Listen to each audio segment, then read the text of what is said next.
something that I learned from Neville, who was a man who lived in the early part of the last century. He was born in the early part of the last century. He died in 1972. And he was an itinerant lecturer and lectured all over the country and so on, and just talked about how to manifest and how to attract things into your life and so on.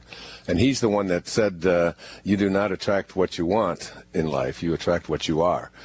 And the way that you do it, he said, is that you assume, this is really important words I'm about to give you, you assume the feeling of the wish fulfilled. That is, if you want your future dream to be a present fact, if you want your future dream to be a present fact, you assume the feeling of the wish fulfilled. So you go into your mind and why this works and how it works is that as you go in your imagination and imagine what it is that you would like, and then you go to the feeling and what that feels like in your body, as you do that, the reason that prosperity and abundance and jobs and things like that will start to show up for you is that when you go to that feeling of feeling good, that's the same as saying you feeling God. So feeling good and feeling God are the same thing. And in fact, the only thing that differentiates them is a zero, good and God, just one little O. Right. And then as you get to this place of feeling good, even if you look around and nothing that you want is working out, let's say you're sick and your illness doesn't go away, or let's say you're in a relationship that isn't working and you're depressed and things aren't working out the way you want, or the money isn't coming up, you still have your imagination. You still have your ability to think the thoughts that you want to think. And so in your imagination, you start using your imagination, because, I mean, Einstein said that imagination is everything. So that in your mind, as you go to this place and seeing what outcome do you want, and just get a picture of it, no matter how bleak things look around you. And then as you do that, as you go to this wonderful place within you where everything is working out, then you experience the feeling of that. What does that feel like in your body? What does it feel like? It feels good. And as soon as you then go to a state of feeling good, you now are aligned with God, how God works. God is feeling good, and feeling God are the same thing. So now you're aligned. Now what happens is your subconscious mind, the place within you where so much of the things that happen for you just happen without you being conscious of it, your subconscious mind can't make a distinction between whether something is happening really in your life or whether it's just going on in your imagination, and it goes by the feeling.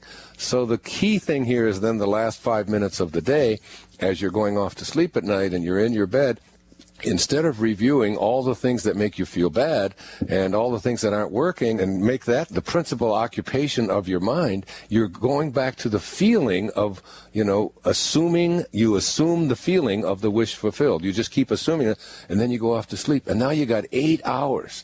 You got 8 hours of sleeping time for your mind to marinate in the same context with God. And then you begin to manifest. And lo and behold, the prosperity, the things begin to change. Your illness begins to go away. The relationship begins to work out the way you want. And, you're activating something very powerful within yourself. Because we go through our days, we go through our life, and we pay attention to what we see and what we touch and what we feel and what we smell, and that becomes our reality. And we think that that's the only reality that there is. If I can touch it, if I can see it, if I can grab a hold of it, I can smell it, then that makes it real. And if I can't, then it's unreal. And what this is really about is understanding the power of our imagination, so that when we put an let's just say you've got a cold or you've got a flu or something like that, and if you're putting into your imagination, I am well, I am perfect health, I am well, but you watch your nose and it sneezes and it's running and you've got a fever and, you're tired and all of that, the concept of being able to say I am well and living from that place in your imagination, it's so foreign to us because we're just so convinced that what our senses tell us is the only reality that there is.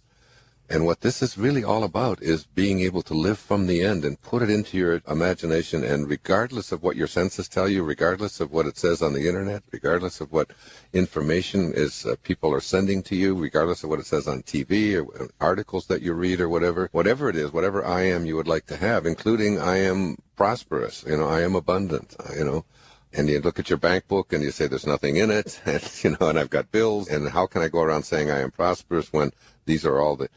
But it's being able to place into your imagination that I am, realizing that the words I am really are the name of God, and to say I am prosperous rather than I will be, because to say I will be prosperous or I will be healthy means to say that I don't have that now, and I don't, and it's something that maybe will come in the future. And until you can assume a feeling of something in your imagination and just live with it regardless of what all of the other physical evidence says, because basically what we learn is that the physical world is just an illusion, that it's what's in our imagination that is the real, the real truth.